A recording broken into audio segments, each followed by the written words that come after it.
ब्रेकनंतर पुन्हा एकदा स्वागत। गेल्या 5 वर्षांमध्ये फुटीच्या राजकारणाची कीड लागलेलं महाराष्ट्राचं राजकारण निवडणुकीनंतरही शांत होण्याची चिन्ह दिसत नाहीयेत।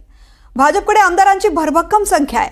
राष्ट्रवादी काँग्रेस आणि शिवसेनेपैकी एखाद्यानं सत्तेमध्ये सहभागी होत नाही असं म्हटलं तरी सुद्धा सरकारला फरक पडणार नाही। मात्र तिन्ही पक्ष सध्या सत्तेमध्ये सहभागी झालेत, मंत्रिमंडळही स्थापन झालंय, पण अंतर्गत कुरबुरी इतक्या सुरू आहेत की महायुती आहे तशीच राहणार का अशी शंका आहे। दुसरीकडे महाविकास आघाडीमध्ये सुद्धा काही बरं आलेलं दिसत नाहीये, तिथे सुद्धा फुटीच्या चर्चा आहेत। आता हे सगळं खरं आहे की दबाव तंत्राचा भाग म्हणून नेत्यांकडून या पुढ्या सोडल्या जात आहेत, हे कळायला आपल्याला थोडी कळ काढावी लागेल।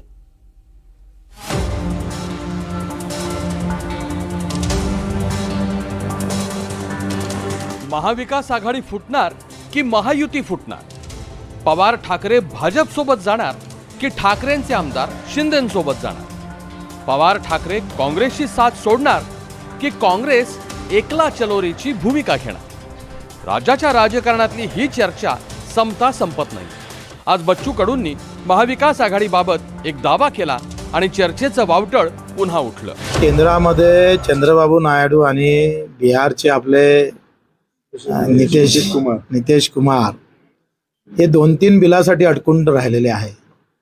त्या 2-3 बिलावर कदाचित पवार साहेबांचीच राष्ट्रवादी आणि उद्धव साहेबांची शिवसेना कदाचित वरच्या केंद्रात गरज पडणार आहे। त्याच्यानं बराच उलटा पालट होण्याची शक्यता टाळता येत नाही। त्यावेळी अजितदादांचं शिंदे साहेबांचं गरज सर्व वैद्य मरो, गरज राहणार नाही। जिथं ज्या वेळेस औषधीनं बरा झाला तर दरवाजाच्या बाहेर जाऊ द्यायचा नाही, अंदरच कापून टाकायचा। हे मोगलाची नीती जी आहे ती नीती सध्या सुरू झाली। बच्चू कडूंनी ठाकरे पवारांबद्दलचं वक्तव्य केलं, पण केंद्र सरकारासंदर्भात केंद्रात भाजपकडे बहुमत नाहीये, त्यामुळे कडूंच्या विधानाला होकार भरण्याशिवाय भाजपच्या नेत्यांना पर्यायच नव्हता। मला त्यांनी काय वक्तव्य केलं हे माहिती नाही, बट विकसित भारताकरता कोणी आम्हाला साथ द्यायचं असेल तर आम्हाला काही म्हणणं नाही। विकसित भारताचा संकल्प मोदीजींनी केला आहे, संकल्पाला कोणी साथ द्यायला विचार करत असेल तर आमचं काय त्यात म्हणणं आहे? नाही, मला त्यांनी काय वक्तव्य केलं हे माहिती नाही, बट विकसित भारताकरता कोणी आम्हाला साथ द्यायचं असेल तर आम्हाला काही म्हणणं नाही। विकसित भारताचा संकल्प मोदीजींनी केला आहे, संकल्पाला कोणी साथ द्यायला विचार करत असेल तर आमचं काय त्यात म्हणणं आहे? उदय सामंत शिवसेनेत फूट पाडण्याच्या तयारीत आहेत असा दावा 2च दिवसांपूर्वी विरोधकांनी केला होता। स्वित्झर्लंडच्या थंडीतही उदय सामंतांना या नकोशा वक्तव्याने इतका घाम फुटला की विमानतळावर उतरल्या उतरल्या त्यांनी स्पष्टीकरण दिलं।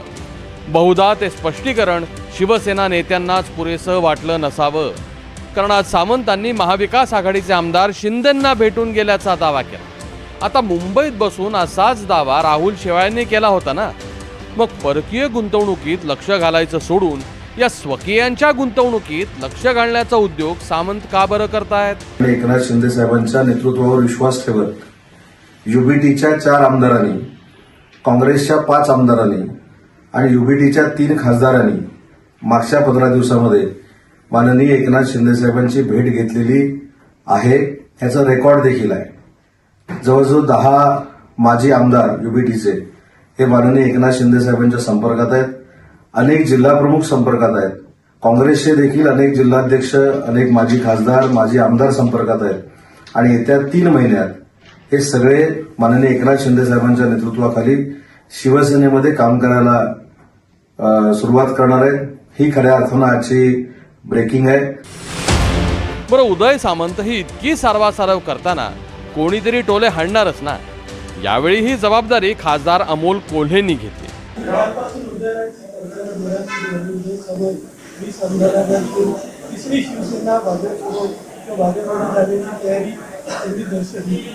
मला वाटतं या चर्चा आणि नाराजी याला कुठेतरी आपण म्हणतो की अनेक जरी खुलासे यावर होत असले तरी आग असल्याशिवाय धूर दिसत नाही, असा एक सर्वसामान्य एक नियम आहे। त्यामुळं कुठं खरंच काही धुपतंय का हे बघणं गरजेचं आहे। राजकारण हे निवडणुका जिंकण्यापुरतं नसतं, तर ती सतत करण्याची गोष्ट आहे। पण पक्ष फोडणं म्हणजे राजकारण नाही, आणि रोज करण्याची गोष्ट तर नक्कीच नाही। पक्षफुटीला कंटाळलेल्या महाराष्ट्रानं कदाचित म्हणूनच महायुतीला बहुमत दिलं, पण मग आता त्याचा तरी आदर राखाल की नाही? या पक्षातून त्या पक्षात उड्या मारणं हे नेत्यांना सोपं वाटत असेलही, पण नेत्यांच्या या कोलांटोड्यांमुळे लोकांचा नेते, निवडणुका आणि एकूण राजकीय प्रक्रियांवरचा विश्वासच उडत चाललाय, जो लोकशाहीसाठी धोक्याची घंटा आहे. Bureau report, NDTV Marathi.